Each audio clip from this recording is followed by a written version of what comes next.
Hello everyone, this is part 2 of your favorite series where we do time lapses and they're pretty jank a lot of the time, but sometimes they work out very nicely, but that's rare. Anyways, on our way, start with that initial sketch.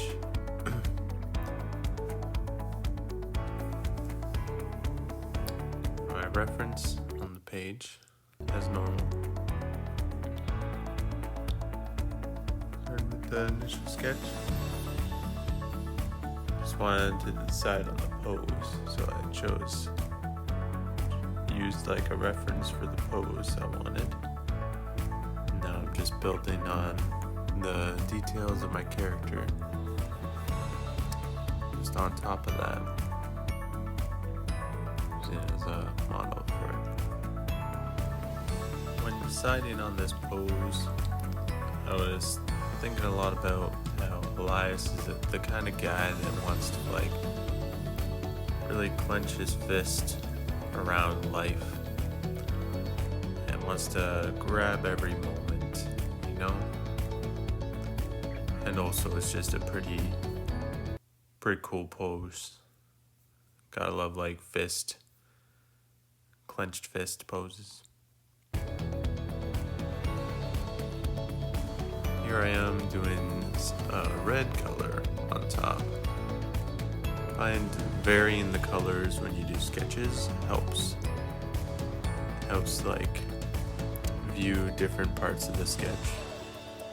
So this is kind of like his clothing layer on top. It just gives you a good view of each separate part of the sketch. And I also have the little round areas for where the aura will come off, those clenched fists where he's grabbing life by the spoon. Of course, not yet, but maybe later. On the other hand, maybe I'm just doing that so the time lapse is more interesting to look at as you go along. I don't know. So moving right along, now we start with the line drawing. And yes, we make sure this is where you gotta be perfect. And if you're not perfect with your lines, then you're just screwed. Not really. Like, you can have messy lines. It depends on your style.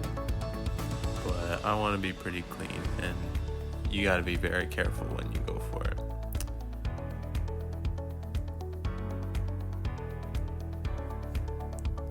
Well, look. Now he's coming more to life. Laying down the flat colors. Boom, flat colors, done. Look at that, easy. Oh, sorry to blind you. Just some good old strobe light kind of effect. So if you make sure to flicker the references you use, it adds interest to your time lapse. And a lot of people don't know this, but flickering references while doing a time lapse actually affects the mood of your drawing at the end. It just has more of a, you can tell the love that was put into it afterward.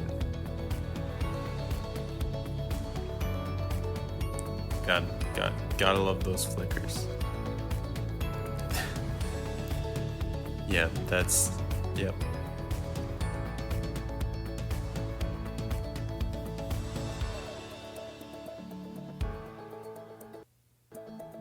See, look, I did it again because you gotta make sure.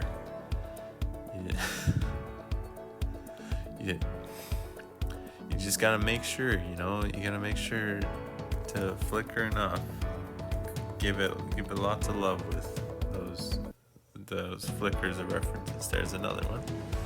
Another one just passed by. Oh, look, another one. There you go. And now, after all those flickers, we move on to some highlights. And just some more shading with another little flicker there. And another one. Okay, and then we move on, and then we do some highlights. And here I have like a bit of an anatomy thing to just work up the highlights there. And so I got starting the highlights on. Flickering his aura because he's trying to turn on his powers.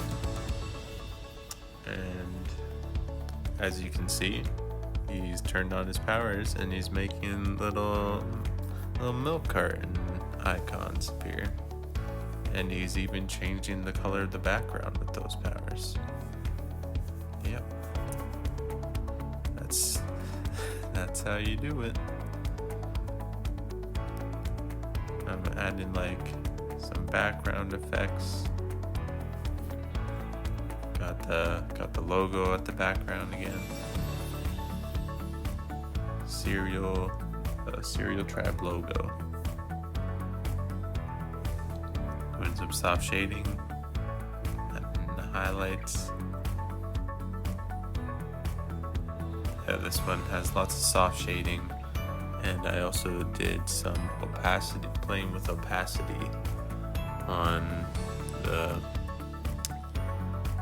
circular shapes around the fists for the aura effect. And now I'm just doing a little drop shadow and then completely abandoning the drop shadow because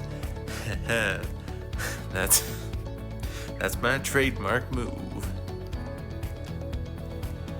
See, giving up on things while going through your time lapse, that's the art process, you know.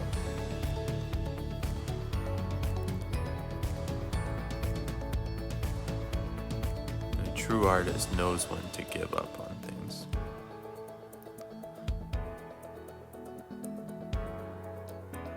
Moving on with some highlights again. Fixing up some of the shadows. Making sure that strap on his robe isn't fading into the robe. Some highlights on the underneath the hands to convey the aura like glow.